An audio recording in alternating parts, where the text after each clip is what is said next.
क्या हुआ जब प्रयागराज महाकुंभ में कुछ मुस्लिम युवाओं ने एक चमत्कारिक साधु महाराज को घेर लिया और उनका मजाक उड़ाने लगे लेकिन फिर डिब्बे चमत्कारिक साधु महाराज ने जो चमत्कार दिखाया आया उसे देखकर आपके भी रोंगटे खड़े हो जाएंगे। प्रयागराज महाकुंभ साधु संतों के बिना अधूरा माना जाता है क्योंकि इस कुंभ मेले में साधु संतों के स्नान से ही महाकुंभ संपूर्ण माना जाता है।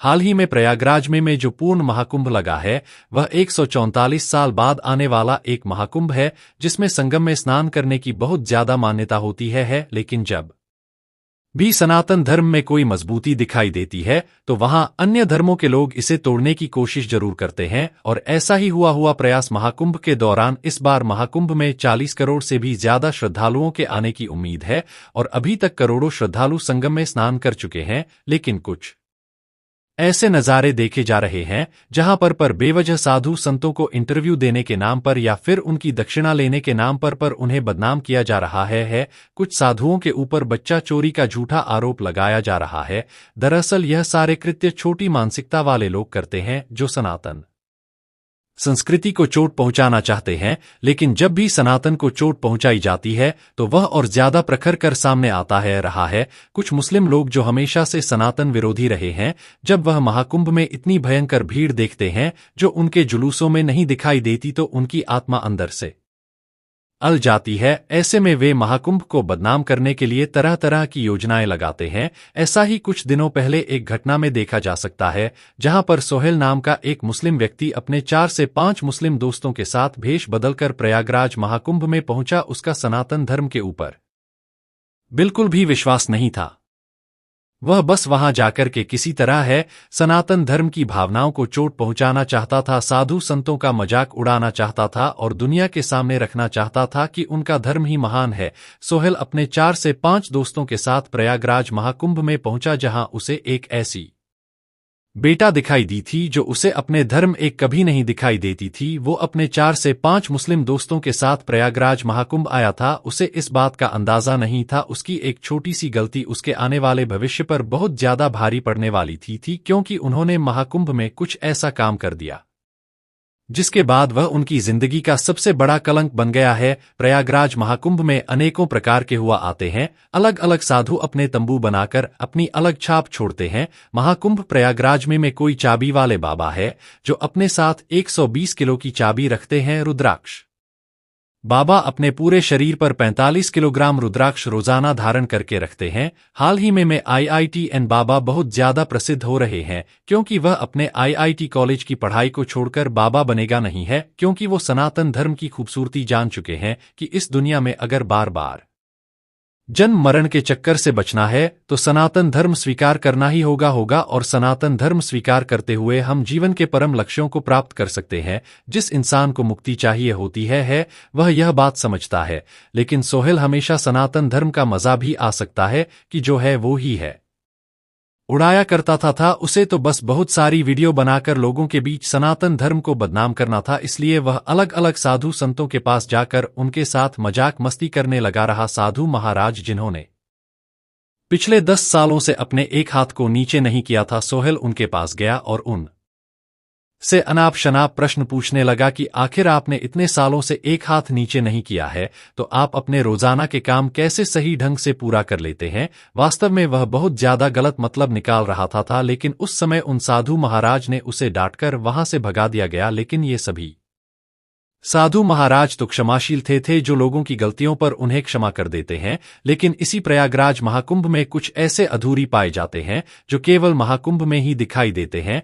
जैसे महाकुंभ समाप्त होता है, यह अपनी गुफाओं में हिमालय पर श्मशान घाट में चले जाते हैं, वहीं पर अपना जीवन बसर करते हैं। इन्हें न तो सांसारिक माया से कोई लेना देना होता है और न ही ये खाने पीने में बहुत ज्यादा विश्वास रखते हैं। दिन भर में इन्हें श्मशान में जो मिल जाता है यह उसे खा लेते हैं। ऐसे एक अधूरी से पंगा लेना सोहेल को बहुत ज्यादा भारी पड़ गया जब वे अपने कुछ आवारा मुस्लिम दोस्तों के साथ महाकुंभ में इधर उधर मस्ती कर रहे थे, लड़कियों को छेड़ रहे थे, तभी उन्हें एक ऐसी अधूरी महाराज दिखाई दिए जिनके पूरे शरीर पर भस्म लगा हुआ था, जिन्होंने अपने गले में बहुत सारे रुद्राक्ष की माला पहन रखी थी। वे काफी देर वे और चमत्कारिक साधु लग रहे थे जो एक स्थान पर ध्यान अवस्था में बैठे थे और माह कुंभ में केवल और केवल संगम में डुबकी लगाने आए थे, न तो वह किसी से दक्षिणा मांग रहे थे न कोई मदद ले रहे थे। तब सोहेल ने सोचा क्यों ना इस साधु की थोड़ी सी फिरकी ली जाए, थोड़ा सा इसके साथ मजाक किया जाए। आए वे वैसे तो एक बहुत ही चमत्कारी दिव्य नागा साधु थे। सोहेल अपने 4 से 5 मुस्लिम दोस्तों के साथ उनके पास गया और कहा, महाराज हमें अपना भविष्य बता दें, हम बहुत सालों से परेशान हैं। हंस हंसकर वह अघोरी से बातें कर रहा था। उन 4 से 5 मुस्लिम युवकों ने उस अघोरी साधु को घेर लिया था और सभी हंस हंसकर का उनके साथ मजाक कर रहे थे। उन्होंने एक छोटा सा तौलिया अपने शरीर के निचले अंगों पर ओढ़ रखा था। तब सोहेल ने मस्ती करते हुए उनका वह तौलिया खींच लिया गया और उस जगह से अपने दोस्तों के साथ भाग गया। उसे ऐसा लग रहा था उसने बहुत बड़ा काम किया है, लेकिन उसे इस बात का अंदाजा नहीं था अब उसके साथ कुछ ऐसा होने वाला था जिसकी उसने सपने में भी कल्पना नहीं की होगी। इस तरह से उस अधूरी का तौलिया हटाकर आकर उसने उस अधूरी का कोई अपमान नहीं किया था, क्योंकि वे तो वैसे भी नागा साबुत है जो इसी तरह रोजाना घूमते हैं। लेकिन हर चीज की एक मर्यादा होती है, इसलिए सोहेल को सबक सिखाना बहुत ज्यादा जरूरी था। जिसके बाद उन साधु महाराज ने एक ऐसा चमत्कार दिखाया जिसे देखकर आपके भी रोंगटे खड़े हो जाएंगे। सोहेल अपने धर्म का कट्टर था। वह उत्तर प्रदेश के लखनऊ शहर का रहने वाला था। बाबा का तौलिया खींचकर उसे ऐसा लग रहा था कि उसने बहुत बड़ा तीर मारा है। सनातन संस्कृति का सबके सामने मजाक उड़ाया है। अपने क्षेत्र के अन्य अधर्मियों को दिखाने के लिए वह तौलिया अपने साथ लखनऊ ले गया ताकि वो सनातन धर्म का मजाक सबके बीच में बना था। लेकिन रात्रि के समय उसे स्वप्न में भयंकर काले नाग ने दर्शन दिए। अचानक से उसकी नींद खुल गई। वह पसीने पसीने हो चुका था। उस रात्रि को उसे ठीक से नींद नहीं आ पाई, क्योंकि बहुत बुरे सपने उसे देख रहे थे। वह तौलिया उसकी आंखों के सामने था, लेकिन अभी भी उसे सच्चाई समझ में नहीं आई। अगली सुबह जब उसका छोटा भाई नजदीकी स्कूल में जा रहा था तो उसको एक काले नाग ने डस लिया गया, जिसके बाद तुरंत उसे एम्बुलेंस की मदद से अस्पताल में भर्ती कराया गया, जहां डॉक्टरों ने कहा कि यह काला नाग बहुत ज्यादा विषय होता है। अगर 2 घंटे में जहर उतर गया तो आपका बच्चा बच सकता है। अभी भी सोहेल इस सच्चाई को स्वीकार करने को तैयार नहीं था कि यह सब उसकी गलती का नतीजा है। लेकिन अगले ही पल एक ऐसी खबर आई जिसके बाद सोहेल के साथ सभी मुस्लिमों के होश उड़ गए। उसके घर से फोन आया कि एक तौलिए पर पैर फिसलने के कारण उसकी अम्मी बहुत ज्यादा घायल हो गई है। जब वो घर आया तो देखा वो वही तौलिया था जिसे खींचकर उसने साधु महाराज का अपमान किया था। उन्होंने उन्हें घेरा था और आज भी वो तौलिया उसके घर में था जिस पर पैर फिसलकर उसकी अम्मी घायल हुई थी। अब एक दिन में 3 बड़ी घटनाएं देखकर सभी लोग अचंभित थे। उस समय सब सोचने लगे कि आखिर हमारे साथ इतनी मुसीबतें क्यों हो रही है। गए तब अचानक से सोहेल के एक दोस्त ने सबके बीच में बात रखी है कि न चाहते हुए भी कल सोहेल हमें हिंदुओं के महाकुंभ में घुमाने ले गया था। हम भेष बदलकर हिंदुओं का रूप लेकर उर्स मेले में थे। हम सनातन धर्म का मजाक उड़ाना चाहते थे, इसलिए एक अधूरी का तौलिया लिया, हमने खींच दिया और वह निर्वस्त्र हो गया। हम भागकर उस स्थान से आ गया। हमें ऐसा लग रहा था कि हमने उनकी संस्कृति का मजाक उड़ाया है, लेकिन आज उसी तौलिए पर पैर फिसलकर इसकी अम्मी की जान चली जाती आती है। इसके छोटे भाई को सुबह काले सांप ने डस लिया है और यह खुद बता रहा है कि इसे पूरी रात्रि बहुत बुरे बुरे सपने आए हैं। तब सोहेल के पापा ने उसे जोरदार थप्पड़ मारा। उसके सभी मुस्लिम दोस्त भी उससे बहुत नाराज थे, क्योंकि वह सनातन धर्म की शक्ति को जान चुके थे। वे समझ चुके थे कि उनके द्वारा कितनी बड़ी गलती हुई है। अब सोहेल के पापा सोहेल को अपने साथ लेकर और उस तौलिए को भी अपने साथ लेकर एक बार फिर लखनऊ से प्रयागराज महाकुंभ के लिए रवाना हुए, क्योंकि उन्हें अपने बेटे की गलती का एहसास था।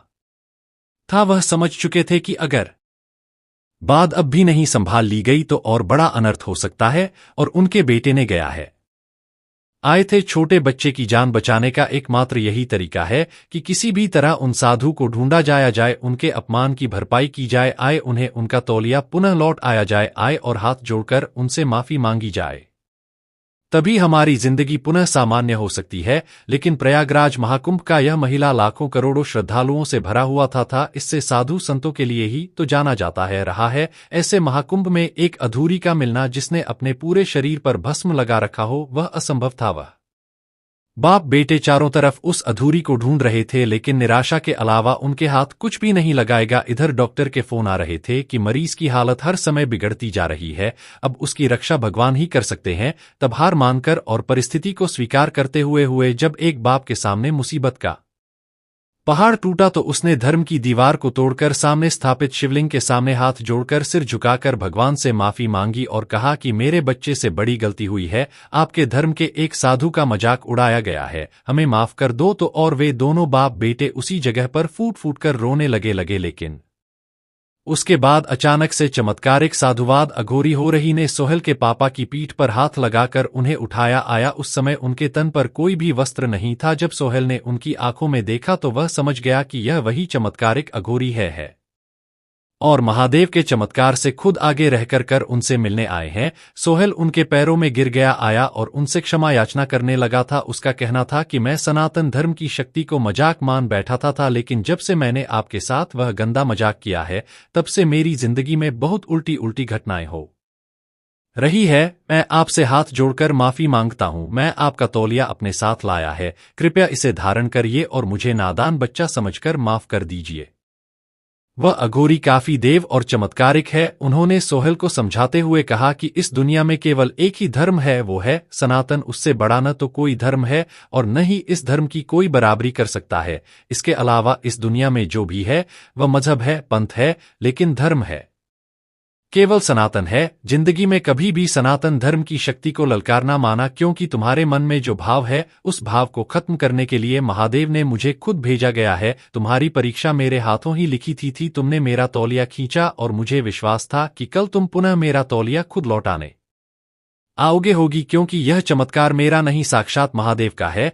वह तुम्हें सबक सिखाना चाहते थे और आज तुम्हारे चेहरे पर जो पश्चाताप का भाव है उससे यह समझ आ रहा है कि तुम्हें अपना फल मिल चुका है और आगे तुम कभी ऐसी गलती नहीं करोगे होगी। मैं तुम्हें माफ करता होगा, लेकिन आगे कभी भी यह भूलकर भी मत करना, वरना। इतने में ही थोड़ी देर में सोहेल के पिता के पास एक फोन आया कि उनके छोटे बच्चे की स्थिति अब धीरे धीरे सुधर रही है। उनकी मां की हालत भी अब काफी स्थिर है। यह सकारात्मक समाचार सुनकर वे भी मुस्लिम होने के बावजूद भी हर हर महादेव के जयकारे लगाने लगे।